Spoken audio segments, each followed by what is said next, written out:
تو اس کے دوسری طرف یہ بات چل رہی کہ حکومت اور اپوزیشن کے درمیان کو نیب کے قانون میں ترمیم کی بھی بات چل رہی ہے، کوئی حقیقی طور پہ کوئی ایسی چیز ہے؟ نہیں، اس بارے میں ہماری 1-2 میٹنگز ہوئی تھی، اور ان میٹنگز کے بعد آن دی ڈائریکشن آف پارٹی قائد میاں نواز شریف ہم نے ان کو 2 ٹوک کنوے کر دیا کہ جی ہمیں کوئی ضرورت نہیں ہے لیب لا میں چینجز لانے کی، ہم نے بھگت لیا ہے، اب جو آئیں گے وہ جانے اور ان کا کام جانے۔ اس لیے بالکل ہمارا ان کے ساتھ کسی قسم کی کسی قانون میں نیب میں امینڈمنٹ کی جو ہے وہ کوئی بات نہیں چل رہی۔ ہاں، سپریم کورٹ نے جو ڈائریکشن دی ہے اس کے اوپر وہ امینڈمنٹ سے لے کے آ رہے ہیں، ان کو ہم دیکھیں گے، اگر وہ سپریم کورٹ کی ڈائریکشن کے مطابق ہیں اور پازیٹیو ہیں تو اس میں جو ہے وہ ہم تعاون کریں گے، اگر وہ پازیٹیو نہ ہوئی تو پھر وہ ہم اس میں جو ہے وہ تعاون نہیں کریں گے۔ رانا صاحب، گزشتہ پروگرام میں جب آپ ہمارے ساتھ آئے تھے تو آپ نے مارچ میں کسی تحریک چلانے کا عندیہ دیا تھا پیپلز پارٹی کے ساتھ مل کر، اس جانب کچھ چیزیں میچور ہوئی ہیں کیا؟ پیپلز پارٹی کے ساتھ رابطے کچھ بڑھے ہیں، یا وہ آپشن جو آپ دیکھ رہے تھے جس کے امکانات آپ دیکھ رہے تھے وہ آگے کی طرف بڑھے معاملات اب وہ مزید میچور ہوئے ہیں؟ اس میں مزید اضافہ کر دے کہ 11 تاریخ کو اجلاس بھی ان کا ہو رہا ہے اس بارے میں اپوزیشن کا۔ جی دیکھیں، اس میں نظامی صاحب بات یہ ہے کہ اس وقت ان چیزوں کے اوپر ڈسکشن ہو رہی ہے، تحریک چلانے کے اوپر بھی ڈسکشن ہو رہی ہے، اس بات کے اوپر بھی ڈسکشن ہو رہی ہے کہ یہ پہلی گورنمنٹ ہے کہ جو جب غلطی کوئی کرتی ہے یا کسی کو کوئی نقصان یا کوئی پریشانی پہنچتی ہے تو ان کو کوئی آدمی گالی نہیں دیتا۔ اچھا رانا صاحب، یہ بہت رہے ہیں، یہ بتائیے کہ یہ فوجی عدالتیں جو ہیں ان کی مدت میں توسیع کا موقع آ گیا ہے، ان کی ضرورت ہے یا نہیں ہے، یا اپوزیشن جو ہے اس معاملے میں دوبارہ ترمیم کے لیے حکومت سے تعاون کرے گی یا نہیں کرے گی؟ کیا پی ایم ایل این کا اس معاملے میں سٹینڈس ہے؟ دیکھیں، پی ایم ایل این کا جو سٹانس ہے وہ تو جب پارلیمانی پارٹی کا اجلاس ہوگا اس میں ڈسکشن ہوگی، اور اس کے بعد پھر جو ایک حتمی فیصلہ پارٹی کرے گی چلے گا تو وہی، میں بھی اس کا پابند ہوں گا۔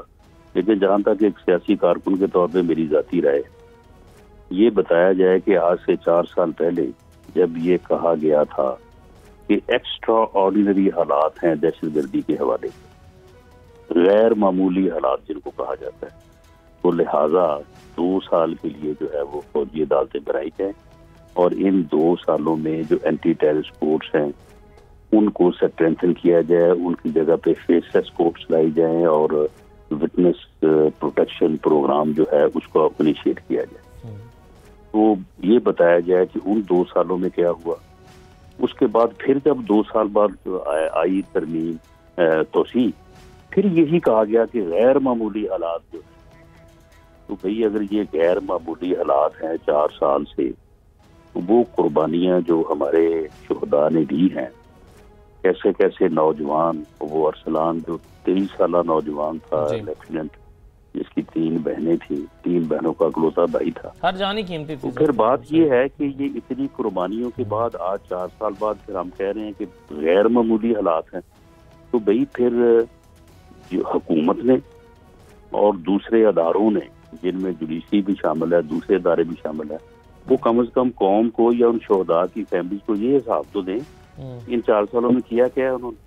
صحیح ہے، ٹھیک ہے، لیکن رانا صاحب یہ جو ساری امپروومنٹ ہیں، وہ جو دوسری عدالتوں کو اسٹرینتھن کرنا تھا، پالیسیز لانی تھیں، وہ تو 4 سال آپ کی حکومت رہی ہے نا، وہ متبادل کام آپ نہیں کر سکے، جس کی وجہ سے شاید آج بھی اس کو ریویو کرنا پڑ رہا ہے، ورنہ اگر آپ 5 سال مطلب پچھلے جب سے بنے ہوئے تو 4 سال ہوئے نا، تو تب سے تو آپ ہی سر۔ جی بالکل، آپ نے بڑی مناسب بات کی ہے۔ ان 4 سال کا ہم سے حساب لینا چاہیے نا کہ بھئی 4 سال جو ہے آپ اس قومی مسئلے کے اوپر آپ نے جو ہے وہ کیا کیا۔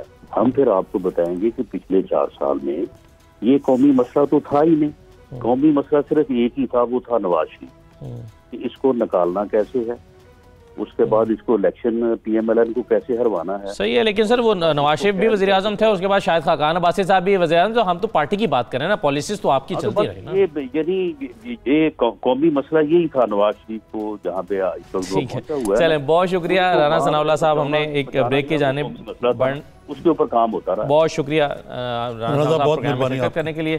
ایک بریک لے لیتے ہیں ناظرین، بریک کے بعد واپس آتے ہیں۔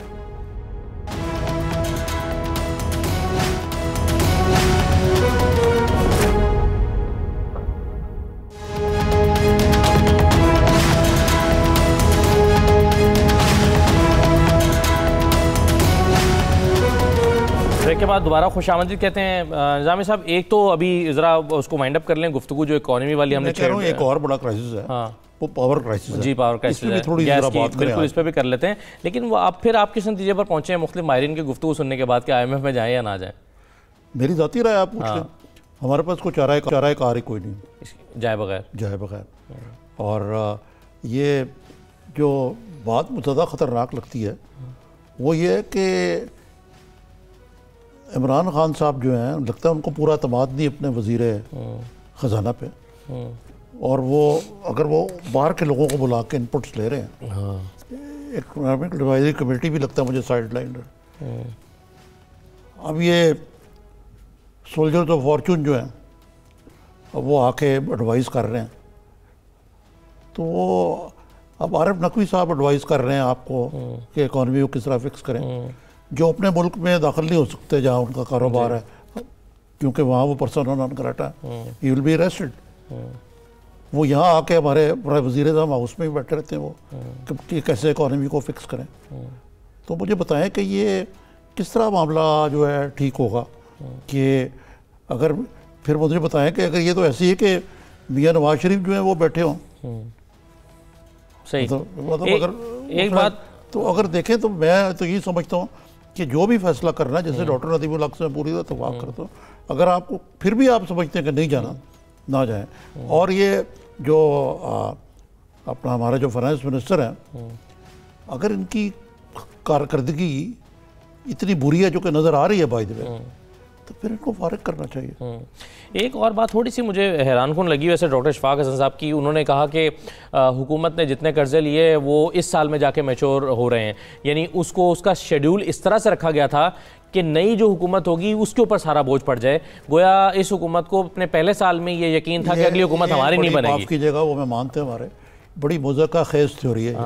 اس کا مطلب یہ ہے انہیں پتا ہے کہ ہم نے نہیں جیتنا. پی ٹی آئی جو ہے پہلے دن سے جب آئی تھی تو انہوں نے کہا 5 سال بعد عمران خان نے آنا ہے, تو یار اس طرح ان کے لیے مشکلات پیدا کرو. وہ بھئی یہ ہر حکومت کہتی ہے آ کے کہ پچھلی حکومت بڑی خراب تھی, لیکن دیکھیں نا قرضے مشرف دور میں بڑے لیے گئے اور اب بھی دھڑا دھڑ تابڑ توڑ اور بڑے فخر سے لیے جا رہے ہیں. ایسے وزیر اعظم سے طرف سے جو کہتے تھے کہ میں اگر قرضے مانگنے سے اچھا ہے کہ میں خودکشی کر لوں, تو بھائی یہ چھوڑیں, اتنی نہ بڑا پاکی داما کی حقائق. صحیح ہے. اچھا, اب یہ جو گیس کا بحران ہے اور پاور کرائسس ہے, اس میں پرائم منسٹر صاحب نے تو بڑا سخت اقدامات اٹھاتے ہوئے 2 بندے جو ہیں وہ انہوں نے فارغ کر دیے آفیسرز گیس کے حوالے سے. تو اب مجھے یہ بتائیے کیا کہ یہ جو معاملہ ہے یہ عارضی ہے, کیونکہ ماضی میں بھی بعض دفعہ یہ شارٹ فال ہو جاتا ہے, یا یہ مستقل نوعیت کا کوئی پرابلم ہے, یا حکومت کی پالیسی کا مسئلہ ہے, یا کسی کی غفلت کی وجہ سے عارضی طور پر ہو گیا ہے؟ سب سے بڑی بات یہ ہے کہ یہ جو گمکری نہیں ہونی چاہیے, یہ ایک مسئلہ ہے اور بڑا سیریس مسئلہ ہے. سب پہلے میں بتایا گیا کہ جی یہ مسئلہ یہ ہے بجلی کی جو باقاعدہ لوڈ شیڈنگ ہو رہی ہے. آپ کو پتہ نا کہ 12 گھنٹے لوڈ شیڈنگ ہو رہی ہے لاہور جیسے شہر میں, 1 گھنٹے بعد جا رہی بجلی. کہا گیا کہ جی وہ اس لیے ہو رہی ہے کہ دھند بڑی آئی ہوئی ہے. آپ کو یاد ہے نا, جی ہاں, ٹرانسمیشن لائنز میں دھند کی وجہ سے پرابلم آ رہا ہے. اب پتہ لگا کہ جی گیس کی مطلوبہ مقدار نہ ملنے سے 2600 میگا واٹ کی بجائے 1200 میگا واٹ بجلی پیدا ہو سکی, اور 1600 میگا واٹ بجلی مہنگے فرنل سے پیدا کی گئی. بھئی اب اگر آپ کی پھر کہا گیا کہ ایل این جی کے جو جہاز تھے وہی لیٹ آئے یا نہیں پہنچ سکے, تو آپ سوئی نردرن گیس اور سوئی سدرن گیس کے لوگوں کو گردن زدنی قرار دے کے فارغ کر دینے سے جو کنزیومر ہے, جو غریب آدمی کنزیومر ہے, جس کو پہلے کہا گیا کہ یار یہاں تو بجلی سرپلس ہے, اور ہے بھی, یعنی اتنے یہاں کارخانے لگے بجلی کے, سی پیک کے اتنے کارخانے لگے, لیکن ہمارے پاس پیسے ہی نہیں ان کو چلانے کے. ٹھیک ہے نا جی, صحیح. نہ ایلی تو ہماری اور نالائکی یہ ہے نا کہ اکانومی آپ کی بیٹھی ہوئی ہے. آہستہ آہستہ اگر ایسا ہوا تو ایک دم لگے گا شاید بجلی بالکل ختم ہی ہو جائے یہاں. نہیں اتنا ایسا نہیں ہوگا, نظامی صاحب تھوڑا زیادہ ڈرا جاتے ہیں. میں آپ کو ایکسٹریم ایسے جملہ ہے مترجہ یہ بات کر رہا ہوں, لیکن بات یہ ہے کہ یعنی یہ جو ہے نا ہمارا جو یہ موجودہ حکومت سے مجھے توقع تھی کہ یہ معاملے کی تہ تک جا کے اس کو جزیات کو درست کرنے کی کوشش کریں گے, کیونکہ اس ملک کا ہوا کا ہواگڑا جو ہے وہ پٹلا ہوا پہلے سے. مطلب ان کی بات تو ٹھیک ہے, مثلا